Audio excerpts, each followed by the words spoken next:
Oh boy, I View Sports Podcast. You know what time of the year it is. You should know. It's baseball playoff season. Oh yes. I know the world has been waiting for this one. I know even the person holding this camera has been waiting for this one. Oh yeah. Yeah, all right, okay. Act like you don't. Act like, all right. I'm gonna have to find a new camera person. Don't tell them that. Anyways, yeah, this is baseball playoff season. This is what we've been looking for. This is the time. So, playoff season is done. I mean, baseball season is done. 162 games for y'all that rolled that out. I'm proud of you. I know that's a lot. So, if you've been keeping up with your team for 162 games, you are dedicated. You deserve a round of applause. Give that to yourself. Yeah, because it's a thing. So, anyways, we're gonna go ahead and get into it. We're gonna break these videos down because I'm not gonna hit you with a video, a long-winded video. But in this one, I am gonna talk about our beloved Chicago Cubs, and we're also gonna talk about the opponent they'll be playing in the playoffs, San Diego Padres. So we have the Cubs, first time making the playoffs in 5 years. They get a round of applause for that. Looked a little shaky after clinching about 2 weeks ago, but they did pull it together and started to give the Cards the beating that they deserve. Y'all bogus for the walking bush, a little cheap. Could let that man hit for the cycle, but it's done. What's done is done now. Y'all at home. Y'all deserve that. Anyways, sorry, St. Louis. Anyways, yes. So we got the Cubs versus the San Diego Padres. Cubs did take care of business. Even though they kind of slid into the playoffs, some good things did happen in these last few games. They did sew up home field advantage for at least the wild card. And they are going to make the Padres come from San Diego to Chicago instead of going the other way around, which I think would have been a whole big advantage. But also, we seen PCA start to get hot. That's such a thing. That is a good thing. We need that. We need that. Not just making contact, but actually putting the ball in play, getting the ball out the park, not just getting a bunch of RBIs off sac flies. And we also seen him get the ball in play and then kill him on the bases. That's what you need. Scoring from second to home on a wild pitch, that is the type of player he is. And you need more of that, especially in the playoffs, because people start locking down on pitching and defense, and you're probably just going to have to work with what you get. People are not going to just be lofting pitches for you to get in a home run derby. It's just how the playoffs go. Pitching is the thing in Major League Baseball playoffs. With that being said, having a weapon like that can get on the bases and advance itself without having to have the ball hit, that's a major component. We also seen Suzuki. He seems like he has woken up from whatever he was sleeping through for the last few months, and he has had over 4 home runs in 3 games. That is necessary. This is the right time. So 2 of your best players are getting hot at the right time. Kyle Tucker came back this last series against the Cardinals. I mean, he's working his way back. He still got the calf issue, but I mean, as long as you have him on the team and you have that other component there to hit, I mean, I think the Cubs are going to be able to take that a long way. Also, with the pitching, Cade Horton will not be available for this round. He has a rib injury. That's kind of a blow to a team that's already had 1,000 blows as far as the pitching staff. It's been up and down, and guys have filled in. But the thing about the Cubs that make you nervous is not really the offense. It seems like they're getting back to where they was. I mean, they was lightning hot in the beginning of the season. You don't expect that after 162 games, but they are starting the bats that need to be those home run, those RBI hitters. They're starting to warm up.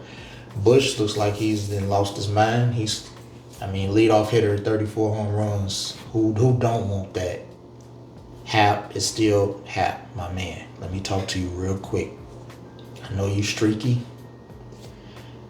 Can you stay streaky for it? Can we ride that into October, my man? You got us? Oh, I'm pretty sure he's seen this video. He agrees. So Hap said he got us. Dansby, you on board? Dansby got us. So yeah, we got those guys. We solid, man. I think we're gonna be all right. I say we like I play on the team. I don't play. The biggest thing, I mean, Nico, he's had a baby slump, but not really. I mean, you're second in the National League in batting average, and you're second in hits. So Nico's gonna be okay. He's a professional hitter. That's not a problem. I'm not gonna speak on the Cubs defense at all. That's never been a problem. The hitting and the pitching. You get Palencia back, that's your closer. That's going to have to be your closer. It was nice to see Asai go out there and have a good outing. The starting pitcher for the Cubs is where the focus goes, because you do have a San Diego team that is not overpowering. They're not crazy with the hits, but you might have to deal with Tatis, of course, and Machado. I mean, those are guys you have to deal with.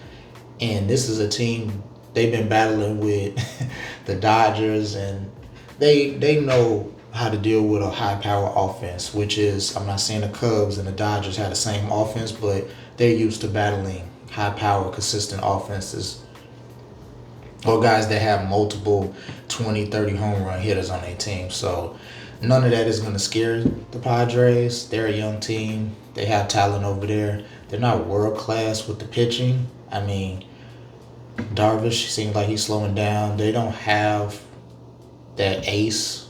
They don't really have a one or two that would make you nervous if you're the Cubs. The Cubs' biggest problem is who pitches for you. That's your problem.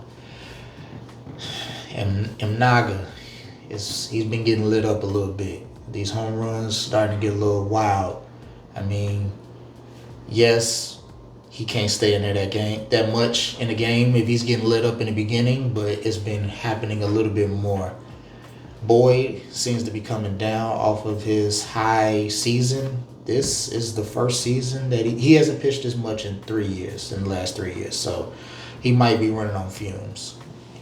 As I mentioned, Cade Horton is out for at least this wild card series with a rib injury. That was somebody you probably could have ran out there game one. So, and then you got Taillon, you got Rhea. Taillon's looked good since coming back from his injury, and Rhea is kind of like Boyd. You kind of overdoing it with his pitching count.